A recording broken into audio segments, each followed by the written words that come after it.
I'm in this random toilet and... Bruh.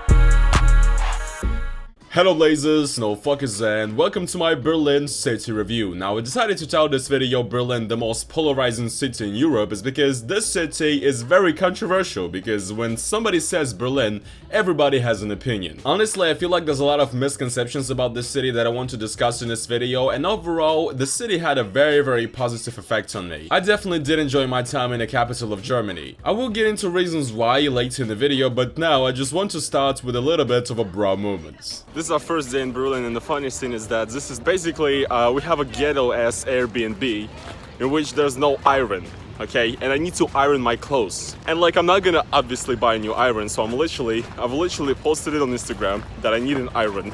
And somebody, please bring me it. And right now, I'm supposed to meet a guy who's a subscriber of mine who's supposed to give us an iron so we can iron our clothes. This is epic, guys. A few moments later. My homie here, Luca, pulled up with an iron in the middle of Berlin. Everybody's looking at us like we're fucking insane right now. But this is epic, okay? This is the true fellowship of Russian comrades in Berlin, bringing each other, helping each other in need. Thank you so much, my dog. Thank you. I'm actually like blown away right now. Like, guys, it's so great being a YouTuber. Like, I mean, if I was just a random dude traveling in Berlin, would I be able to hit anybody up to give me a free iron? No, of course not. But thankfully I have you guys and my homie Luca, who pulled up and gave me an iron. So this is epic. This is amazing. This is amazing that I'm able to do this. This is just such a great, I don't know, way of interacting with your subscribers is making them give you shit. It's great. Now, before I tell y'all what I did in Berlin, I need to show you our Airbnb here, because we were psyched out about it, and this is actually pretty interesting because it shows the cultural divide between Germany and Russia. Now, to be completely honest, when I first arrived in Berlin, it did not leave a very good first impression, because when we came, it was very dark. We were driving in an Uber from the railway station, yeah, and it was very dark. There were like no people in the streets whatsoever. We were like, yeah, bro, this city is absolutely dead right now. You know, this is probably not a safe city whatsoever. You know, I thought all the comments I'd get on the internet about, you know, being stabbed as soon as I go outside here during the dark were true. And also, I'm gonna show you why, because our apartment where we live, it's kind of weird. It's kind of ghetto. Oh, hey guys, didn't see you there. You guys can probably see the problem, right? You know, I live in Russia. We obviously don't have windows out like this, literally on the streets, and people are walking by and we're freaking the fuck out, right? So as soon as we walked into this apartment, we're like, bruh, there's no privacy, no security whatsoever. However, there's one thing that kind of stopped us from being so depressed, is that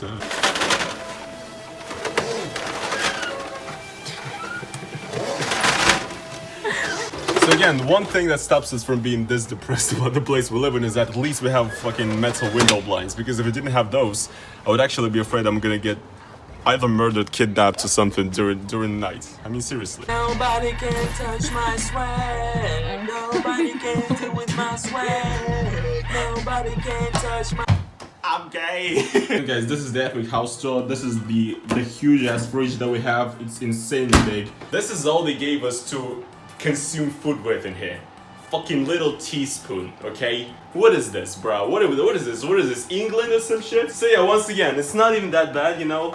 But it's kind of a ghetto-ass Airbnb, because I don't really think that a lot of German people live like this. I mean, I don't know, if somebody who's German or lives in Berlin, is this common? Because I, as a Russian, you know, maybe I'm just so brainwashed by my environments that I don't think it's safe. I cannot sleep like this, okay? And think that I'm safe. We have to close these window blinds, because we have this Russian paranoia in our heads that we're gonna get robbed, we're gonna get stabbed. We have to close the window blinds, otherwise I just don't feel safe enough. For those that are wondering, we're staying in a district called Prenzlauer Berg, by the way, and it's apparently a kind of a bougie district. The actual district itself, it's not even bad. Like in daytime, at night and stuff, it's pretty quiet here. There's no like crazy drunks. There's a lot of bars and stuff, but there's no bra moments going on. But still, these windows, bro. Come on, how can you be safe with and feel fine with this? I don't get it. I don't. That's it, bruh. I'm Russian. That's the way I like myself. It's like I'm in a fucking gulag. That is why. It's in my blood. To live in a prison. This is the only way a Russian feels safe, guys. This is amazing. So in Berlin we did not have a lot of guided tours, but the ones that we had were pretty interesting, and the first day was spent on a guided tour which was concerned with sort of the Cold War periods and post-war period of Berlin. So we've seen a lot of places where the Berlin Wall used to be. Also we saw the Berlin Wall itself, also some of the basically main attractions, you know, like the Brandenburg Gate and the Reichstag. Some very interesting stuff. And also what I noticed from this day, from this walk, is that a lot of monuments in Berlin are actually just World War II apologies. A ton of monuments in here are just the German people apologizing for what they did.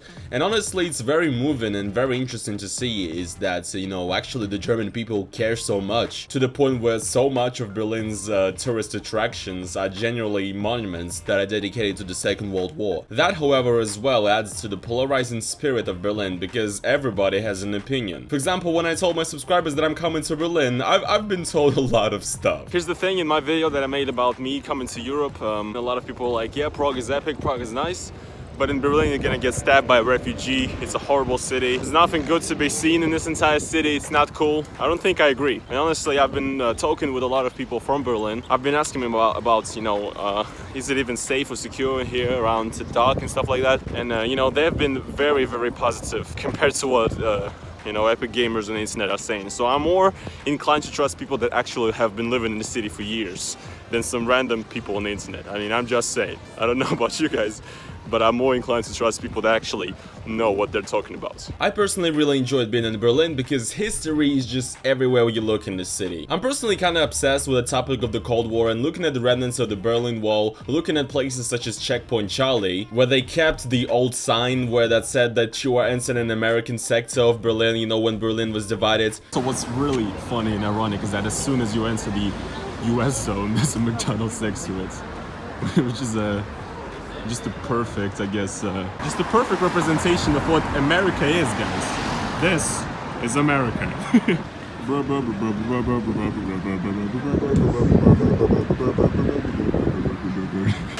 Also being able to go to the eastern part of Berlin and see all the commie block buildings, all the Soviet buildings in there that look like buildings that we have back in Russia. That was really interesting to see, and I actually have a whole separate video about it on my channel. If you guys have not checked it out, you should do it. Just this whole divide that existed in Berlin is very fascinating, because what happens is that basically, even on the same street sometimes, you have a building that looks Western as hell, like Western Europe, and then on the other side of the street you will have a building that looks like it was built by the Soviets, because it's made out of those panels. And once again, you'll be somewhere in the city looking at something that looks pretty European, and then you just see commie block buildings in the distance. It is so interesting, it is so unique, and you know, people say that this kind of ruined Berlin, but in fact I think that this gives the city so much character and uniqueness. This is incredible. Of course, you're gonna see commie block buildings in a lot of other countries in Eastern Europe, for example, like Poland and Czechia and stuff like that, but you're never gonna ever see such stark contrast, and the contrast being so close like you can see it in Berlin. Berlin is a city that has really suffered through a lot. It's been destroyed so many times, it's been leveled and rebuilt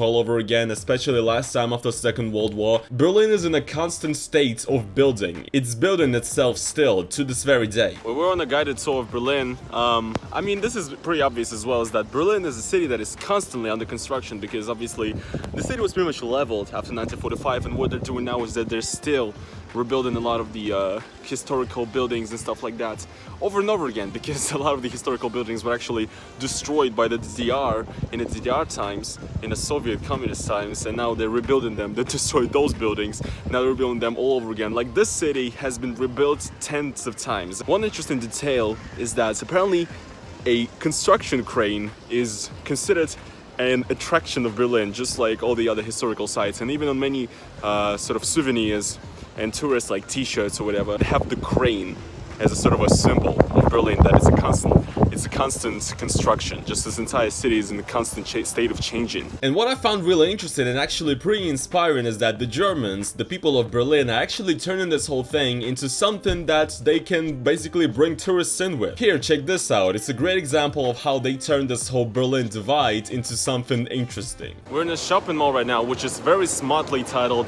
The Mall of Berlin. and it has a whole division into the east side and the west side mall. Yeah, so it's very funny because it's kind of ironic actually how this very traumatic, it's a horrible thing that this city was divided into such two different sectors for such a long time. Families were torn apart and driven to different sides and stuff like that. Many people died and stuff like that, so it was a horrible thing. But now, however, this whole thing actually turns into sort of an attraction, which actually gives the city more character. So it's very ironic that such a bad thing, they turned into something that they, I wouldn't say capitalize on, but they definitely use it as a sort of a means of attracting attention to themselves, which is nice. Like even in souvenir shops, they always use the Trabant. Nobody cares about the Mercedes or the BMWs. The Trabant is the real drip. They just use it everywhere. Everywhere you go. Now I would even argue to some extent that the obsession with the Soviets or the eastern parts of Berlin is kind of way too much, because in souvenir shops here, for example, they just sell the most random stuff. Like they sell old Soviet pins, they sell like old Soviet Navy hats, and they're like t-shirts that have USSR written on them. It makes no sense. Like, what is this? This is just going too far, okay? Now, Berlin is not your typical European city. You're not gonna see a lot of the typical narrow streets with a lot of historical buildings. That's not what Berlin is about. Berlin is fucking huge. I'm definitely getting very different vibes from Prague. Because as I've said, when I've been in Prague and Vienna, it's like all of them are kind of similar, small European cities with small streets and stuff. Berlin is very modern. Everything is fucking huge in here. It's like I'm in Moscow or something. That's the vibe I'm getting, Actually, in fact, there's only one small place we found in the entirety of Berlin that actually looks like the entirety of the rest of Europe. Just take a look at this whole area. It actually looks like Europe, okay? This could be Prague or something. This could be Munich. This is really classical Europe. However, one thing that will throw you off is, if you actually look very carefully, is that this part, this historical place, this whole area was actually on the eastern side of Berlin, so it actually belongs to the communist governments of the DDR. And actually, if you take a look, this is a historical area. However, you have buildings that are trying to look historical, yet they're made out of the same panels that communists built their buildings out of. And I think this is hilarious. Like, I've never seen this before, ever in my life, and I don't think I'm ever gonna see it again. And this is once again one of those things that is so unique about Berlin, is that you have these buildings that are pretending to be historical, but they're built out of the same panels they built buildings in Russia with. And the story is that apparently just because the communist governments of the Eastern Germany did not have enough money to build proper buildings, so they just did this and thought that this was fine. I mean, this is incredible. It creates such a unique aesthetic that I don't think I've ever seen before. It is a very modern city. You're not gonna see anything like you see in most European towns here, because it's been destroyed so many times, it's been rebuilt so many times, and especially after the 1945, after the end of the Second World War, the city was in ruins. As well, a huge part of it was still in ruins because it was governed by the communists, okay? It was in ruins until the 90s, pretty much. Of course, you're not gonna see a lot of very old school architecture in here, and sometimes they try to recreate old school architecture basically using panel buildings, like ones you have in Russia. Also, I guess one thing that's worth mentioning is that Berlin is pretty much a mecca if you love street art, graffiti and stuff like that. There's a ton of this here, and I haven't filmed much of it, but to get the general idea, Berlin is very big on street art, and you're gonna see a ton of it here, and it's something that you should really check out. Now let's actually discuss Berlin as a city. First of all, I want to discuss the transport system. The transport system in Berlin is incredible, actually. You have a metro system called the U-Bahn, you have a sort of city railway system called the S-Bahn, also a lot of buses, a lot of trams. It's really great. As well, just like in Prague, you can catch a tram or a bus very late, which is not a thing in Russia. Once again, the subway is a lot more cleaner than it is in Prague. Notice that. To complement the Berlin subway and sort of train system, but this is pissing me off right now. Why is this fucking sign not censored? What is this? Also, T-posing seems to be a very big theme in Berlin. I don't know why, but they keep trolling me. For God's sake. The most mind-blowing thing I would say about public transport as a whole was that the buses here are so advanced. Basically, in Germany, when the bus approaches a stop, the bus uses its pneumatic suspension in order to lower its side so that it's easier for people to get on the bus. Maybe this is just the most basic thing ever for Europeans, but this straight up blew my mind. Again, like, this is weirding me out, the fact that on every single train station, metro station, there's never any security or any metal detectors or anything like that. So like, do the German people just do not care about security or anything? In Moscow, if you've ever been to the Moscow metro, there used to be a time where they checked every single bag that went through like a airport security like system. So you could not possibly enter the Moscow metro if you had like a bomb or something like that. Here though, they just let you in. They don't care. And also, what's pretty stupid is that in a lot of stations, there's zero access to disabled people. This is what I noticed as well, is that, you know, I always used to have this sort of idea that I always used to shit on Russia for saying that, you know, in Russia we don't have infrastructure for disabled people to have access to various different places. But there's a lot of stations where they have elevators. So that's nice for disabled people, but in a lot of stations they have nothing. It seems like in Germany it's not even that much better when it comes to you know, availability for disabled people than there is in Russia, which is pretty stupid. So yeah, the transport system is pretty good, but it's not perfect. One thing that is bad though, that is really bad, is the payments. Because, you know, guess what? In Germany they just don't take visas in half the places and half the cafes. Genius. One of the biggest bra moments so far in Berlin is that in a lot of places they don't take Visa or MasterCard cards. So 99% of every card ever fucking issued in the world. In a lot of places you take cards and they're like, we only take some German weird type card that only works in Germany, or we take cash. So it's a huge hassle to pay the bills in Germany. Like seriously, it's a European city in the middle of Europe, a huge ass town, and you're not taking Visa or MasterCards? There's so many tourists here, you're not taking visas? What is wrong with y'all? Bruh, don't play like that. Don't play like that. Alright, let's stop with the negatives. Actually, we did have a lot of fun in Berlin still. You know, we visited a lot of great places. For example, we actually visited the Berlin Zoo. Bruh, look at this dude. Wait till you see the... Oh, no, no, no.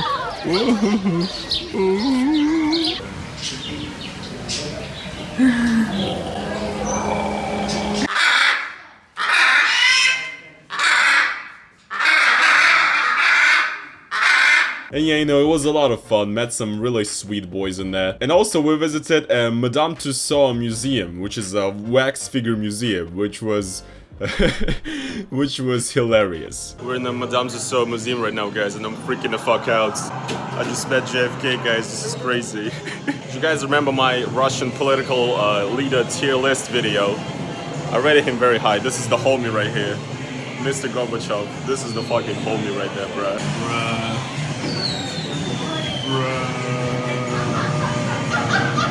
Whatever first, me first. Fake news. They should have Covfefe as well here, bro.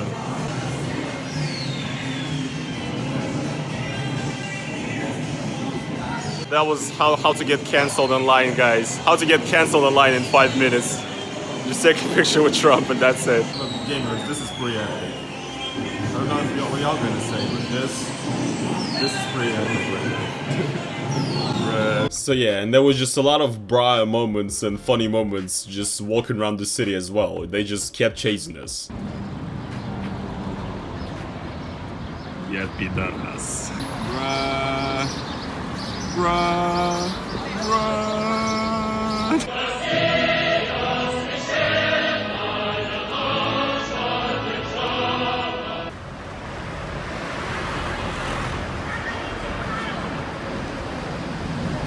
There's a lot of straight up insane fucking people in Berlin.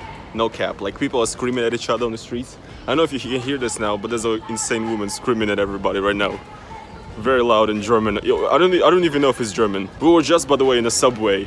A random guy was walking towards everybody and making strange faces and sounds. I'm just saying, there's a lot of fucking mentally deranged people in the city. Bruh. This little fountain in Alexanderplatz, Berlin. People are washing their clothes. I mean, why the fuck not, am I right, guys?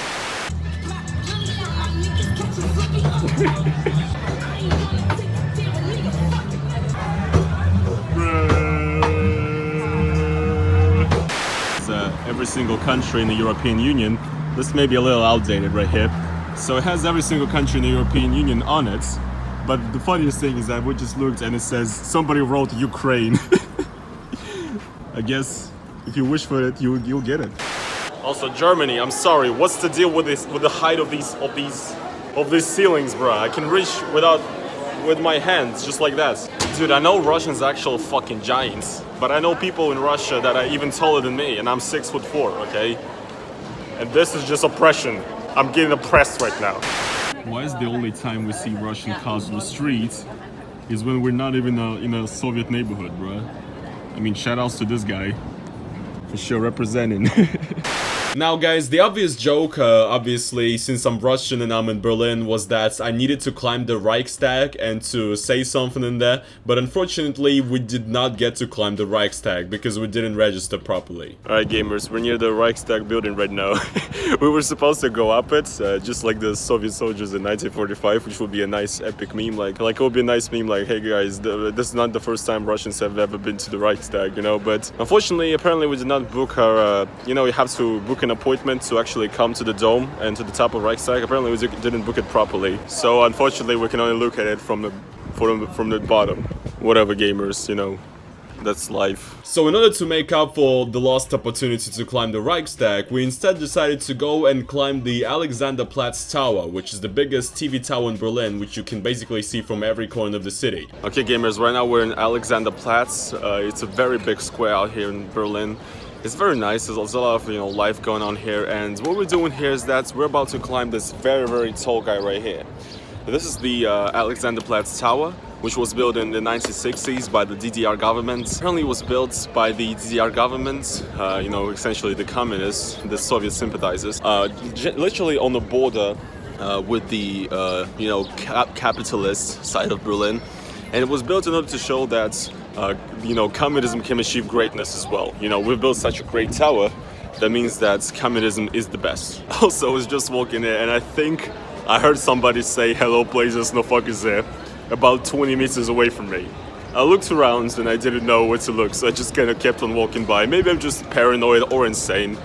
I don't know guys, but so yeah, climbing the tower was a lot of fun, and no cap, when we were in the elevator climbing up, it straight up looked like the Citadel from Half-Life 2 in City 17, like no cap. And yeah, the views itself were great, you know, you could see pretty much every single size of Berlin, and also you could see the very clear division between the east and the west. Yeah, that was very epic. One thing that was really interesting to see is that it's very interesting to see the stark, you know, contrast, the sharp contrast between the sort of western sector and the eastern sector. Because the eastern sector straight up looks like any Russian city ever. Honestly, it just makes me realize that the Soviets and the communists had a weird obsession with building huge-ass towers for some reason, you know? This one in particular is very reminiscent of actually the Ostankino Tower in Moscow. If you've ever been there, even the souvenirs they sell at the tower bottom is very similar. And it's honestly like when climbing the tower, it just looks like you're climbing the Citadel from Half-Life 2. And it's not a coincidence that Half-Life 2 also takes place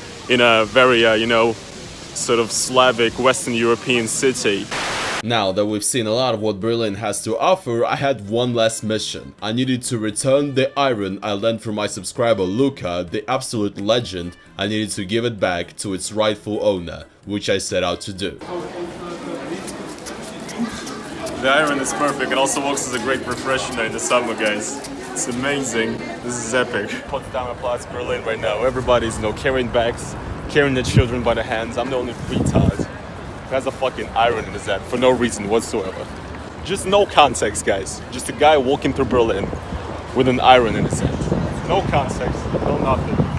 This is so epic. This is like an Eric Andre skit or something. The story of the iron is over, guys. It's going back to its original owner, to its rightful legal owner. This is epic. Guys, a bra moment happened recently. We're living right now where we live in Berlin, and the bra moment happened because we got robbed last night, okay? There's a socket here, and there was a portable iPhone charger charging there, and the window was open like this for a little bit. So when we woke up, the iPhone charger was no longer there. The cable was still there. Somebody took the charger and put a literal rock in its place. Bruh. So yeah, that was a bit of a bra moment, but I don't want to end on a negative note. Let's discuss Berlin and its safety. Now, of course, this is anecdotal because obviously I can only provide my experience, but I've had no negative experiences. The reason why I'm discussing this once again is because a ton of people told me that Berlin is this super, like, crime-infested city, full of, like, refugees that are killing people left and right. It's just horrible, you cannot live in it. And in my experience, it's really not it. I've been to actually a district called Neukölln, and that district is basically just Turkish and Arabic immigrants, and I've been there, and actually it seemed pretty peaceful living there. So I didn't really subscribe to this epic right-wing view of, oh, Europe is being epically destroyed. Obviously I have not seen enough. Maybe it's much worse in some other countries, but as far as Berlin goes, as far as what I've seen and as far as just the atmosphere in the streets, it's pretty peaceful, it's pretty safe, there's no crazy murders going on left and right. And once again, this is anecdotal, just personal experience, but I did not experience any negativity regarding my safety. There was not a single moment where I felt threatened in the city. The only complaints probably that I would have is that it is very, very dark, even in the center of the city, like literally next to the Reichstag. When it's dark out, there's not enough streetlights, straight up, it's pretty dark. This city should be much more well lit. That is a real problem in my opinion. But yeah, other than that, I think I need to give some closing statements here, and you know, overall guys, I think it's pretty obvious that I loved Berlin. It was a very interesting city, historically, culturally, it was just very fascinating to take a look at it. I've never seen a city like this ever before in my entire life. But overall, Berlin has had a very positive effect on me and I really enjoyed it. So yeah guys, I hope you did enjoy this Berlin vlog. This video took a very long time to make and edit, so I hope you guys did enjoy it and you're going to smash the motherfucking like button, and I hope you guys also going to go and check out my Patreon link down in the description. If you guys support me, it will be epic. And yeah guys, that is going to be pretty much it for this video. Smash the like if you like this video format, and I will see you guys in the next one. Peace.